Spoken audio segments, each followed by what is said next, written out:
It may well look like a postcard view of what has become the global representation of poverty in the African continent. Raw sewers spew through narrow drainage lines as men, women and children carry on with their business undisturbed.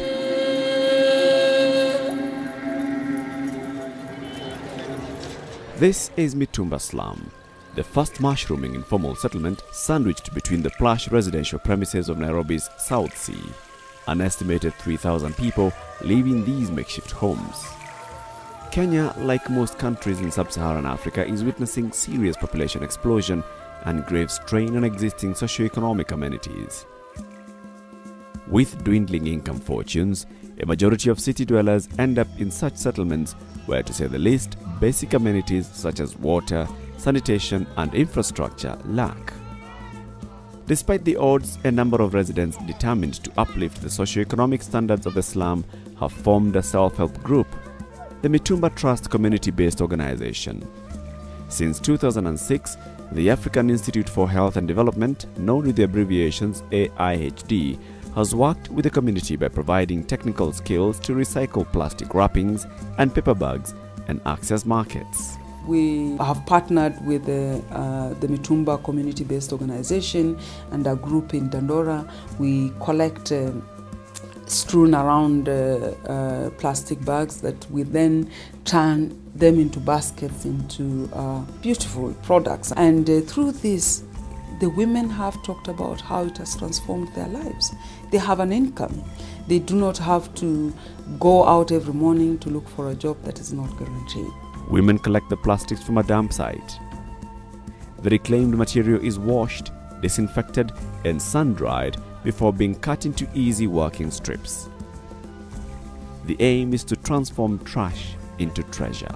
The African Institute for Health and Development, and we call it in brief AIHD, was established in 2004. 4 of us came together and wanted to establish an institution that would combine both research and interventions. I had worked in an institution that was doing mainly research, and I felt you raised a lot of questions, but you never really reach out to the people you've been talking to. So it was basically to combine research and programming, and therefore to address some of the issues that we discover through research, and also to have research inform interventions. We know 2015 is just approaching, and so many activities are being implemented to ensure that we achieve the Millennium Development Goals. We've been very instrumental, and we have several programs running which are aimed at achieving some of the, in fact, most of the Millennium Goals, particularly those related to health. The common conversation of poverty reduction describes the country's macroeconomic restructuring to promote growth, better governance, and facilitation of services, especially to the most vulnerable citizens. Women and children are affected the most by such social and economic inhabitations. Access to clean water is probably the main humanitarian intervention that poses a major challenge to development in most rural, informal, and arid lands in Kenya. The country has subsequently witnessed an increase in the disease burden of preventable diseases such as cholera and bilharzia. With the help of an individual donor partner, Richard Bailey's, AIHD helped provide piped water to 83 metered households in Mayuni and Masiwali villages in Kangundo, eastern Kenya. Initially, people were going so far to get water which is not clean, and now they are getting clean water nearer. They are saving a lot of time, which they were wasting walking to the wells and the springs. And as now, people are not going to the hospital because of stomachache due to dirty water they were used to drink. 600 households are earmarked to benefit from the project. Up to 15,000 cubic liters of water is pumped per hour into 2 tanks uphill. From there, the water is channeled down through gravity into the various households for domestic use. There are a lot of people who don't walk 2 hours to look for water now. But in Mayuni, people from Nairobi, when they're going home, they pass there and pick water at Mayuni. So it's not helping just this community here, it's helping people in other parts of the region. This water has contributed about 60% of what we are doing today. Now it's very dry at the moment. The weather is bad. If this water was not here, these people here would be going very far to look for water. Bellies has changed this area economically, socially. People are now united, they meet there, talk at the water place. If you go there when they are coming, you find a lot of ox carts and the people queuing. It has done tremendous, and the committee is working hard to make it even move and extend. AIHD has 4 main objectives. 1. Empower communities to develop sustainable homegrown solutions to their needs. 2. Bridge the gap between research and programming. 3. Build the capacity of young professionals to engage in community development. And 4. Engage in the formulation and implementation of health and development policies. AIHD has taken a very leading and instrumental role in terms of networking. Accordingly, we are involved in a very interesting program that's network called Parliamentary Initiative Network. It brings together research institutions, think tanks, individuals who are experts in their own rights to bring in what I can say sustainable, objective, reliable, and research-based technical support to Parliament. PIN has come up with 5 thematic areas, and these 5 thematic areas includes public finance and devolution, elections, human rights, and public service delivery. Now, AIHD is going to spearhead public service delivery. This is based on the fact that our expertise when it comes to areas of social protection, we are going to add value to any bill or any legislation or any act that is going to be developed in line with public service delivery. We are also playing a very instrumental role in terms of providing technical support to other non-state actors and the government. We're doing so much on social protection. We've also been involved in baseline surveys, mid-term evaluation, situational analysis, end-term evaluation, and so on for UN agencies and other non-state actors in Kenya and out of Kenya, countries like Sudan. It now runs a strong program on non-communicable diseases, also known as lifestyle diseases. In 2006, we also started looking at what does the future portend for Africa in terms of health and health outcomes. And we initiated a project on non-communicable diseases, knowing that as our lifestyles change, people begin to adopt more sedentary lives. We begin to eat high carbohydrate dense foods. We begin to lose our own traditional way of living. We've had some achievements in the recent past, particularly the establishment of the expert and partner groups. The expert group is a group of experts that deal with non-communicable diseases in their respective fields. And then the partner groups are within the sub-Saharan Africa. We have members or rather partners in at least 23 countries in the region, and the role of the consortium is to keep them networked, to provide a platform where members can have a joint dialogue on issues related to NCDs, create synergy, work on policy issues and networking, and basically to create the visibility of NCD activities in the region. We've been able to coordinate and support the establishment of Kenya National NCD Alliance, which is now is like the country version of the global NCD Alliance. Due to our networking with AFENET and other partners in the region, we led the production of a call to action on NCDs, which is again awaiting publication.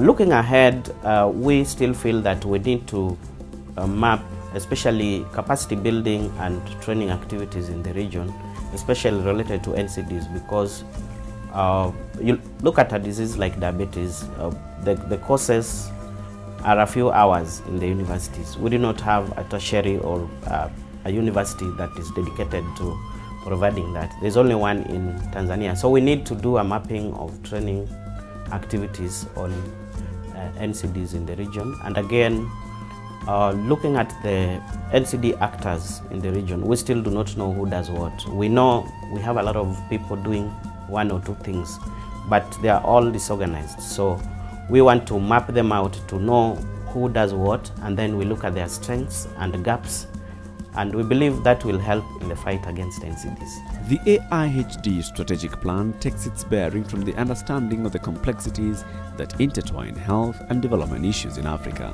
Everything we do as an institution, both our research, our programs, and our policy interventions, is in line with what the government is doing. The community-based monitoring system, for instance, is based on monitoring MDGs. So, and our reports are fed into the Ministry of State for Planning and National Development Vision 2030 reports. In Kenya, African Institute for Health and Development has been implementing CBMS in Tana River since 2007. And in 2009, we went back to Tana River and we scaled up CBMS. Now that is under the program or under the CBMS network. Also, the Ministry of Planning is supporting the program in the local authorities, that is Murang'a, Kisumu, and Kilifi. One thing I'll say, in this country, it is very expensive to collect data, and CBMS is a census. We don't do sampling, so it is quite very expensive. CBMS is a very important tool. As I said, it is a planning tool, and data is important in terms of planning, because if you don't have data, then how do you plan? So I'll urge different partners to take up CBMS. Working with the government engenders these programs within a structural system. We completely integrate ourselves in that system because we want to build capacity, we want to move on, and when you hand over, there is progression, there's continuity of our activities. Security is a major factor in the successful implementation of programs that create change in communities. The Institute has partnership with the World Bank in implementing an action research pilot project on prevention of crime and violence in the informal settlement of Korogosho. This is a 2-year program that seeks to address what approaches can effectively be used to engage community members in crime and prevention. And so through this program, which is currently ongoing, we envisage to better understand the drivers and perpetrators of crime. We also envisage to understand community coping mechanisms. And through this, then there can be increased community engagement and finally being able to put in programs that can address crime and violence prevention. Tulionelea hapa for the past mwaka moja imeisha, crime imekuwa mingi na vijana ndo wanahusika. So tukamua kama vijana wengi wetu tumekuwa tukizika kila moja juu kuhusisha na hii maneno ya crime. Hakuna kazi, na hiyo ndio najua hiyo ndio tatizo kubwa. Tunafanya kazi na shirika la African Institute for Health Development. Ndio kusudi iweze hata kutureform, kusudi iweze kutusaidia hata mbeleni. Hii mtaa yetu imejaa mambo za wizi, violence sana ndiko juu. Alafu sasa wasichana ndio wengi wanatumiwa na wanaume juu once mwanaume kijana kama ana job na anaona kona dem, ni lazima ajitokeze enda kasearch ndio aweze kufresha dem yake. AIHD wameungana na sisi ndio tuweze kumaliza, tunataka kumaliza hiyo uhalifu, vile vijana wanaweza acha uhalifu na kuwasimamilia kwa miradi. We have had several workshops. One, orientation, where we did our needs analysis. Second, we assisted the youths to encourage their talents. In search and in seeking perfect health, security is a big issue. And so with improved safety in communities, I think AIHD is driving one of their core agendas, which is to provide and to enable communities live in safe environment. Understanding that this growth is likely to be even greater over the next 5 years, AIHD has placed exceptional priority on the development of its staff at every level of its management structure to respond to the anticipated growth. One of the things when you start an institution you've got to have what we call co-funding to be able to retain staff, to pay rent, to do that. And it's not been easy. And we're grateful to our partners globally and locally who have supported us. But also, what has been very useful is for us to think futuristic, put structures in place. For instance, we have a human resource manual, we have a financial manual, we of course were founded on a constitution which we go back to. But last year, one of the key milestones was the development and the launch of our strategic plan to 2015. The plan provides a framework for AIHD to utilize its current potential and work collaboratively with others to make health improvement a practical reality for communities in the region. Through the various programs, there has been a marked improvement in the quality of life in communities that AIHD works in. However, the sustainability of some of these programs is in limbo. One of our key challenges has been our capacity to rein in adequate resources, to even just keep the staff members motivated to also keep our programs running. That continues to be a key challenge. A lot of development partners would really want to fund activities. But before they fund activities, they want you to have a finance officer, they want you to have an office, they want to see this staff portfolio, highly qualified staff. They come at a cost. AIHD remains committed to the fiscal discipline necessary to maintain its records of accomplishment that is contributing to the development agenda in Kenya and the greater African continent in a healthy and secure environment. We account for the funds that we are given, and I think we have one of the best systems. We are using the latest QuickBooks system for non-governmental organizations. So we are able to track all the information, all the financial transactions within our systems. We also carry out end-of-year audits, and we are very compliant on that. And we also submit annual returns to the NGO Coordination Board, which is a parastatal in charge of overseeing all the activities of the NGOs in the country. It's important that, one, we know where we are, and that's why you see we are supporting our colleagues and our people in the network through doing the baseline surveys. Now, after some time, you have to know where are we? Have we made any impact in the development world? That's why you have to do a midterm evaluation and end-term evaluation just to see where are we. And this will also help in advising in the next stage of project implementation. Africa is doing much to help itself, but it needs the help of all of us to secure the future generations.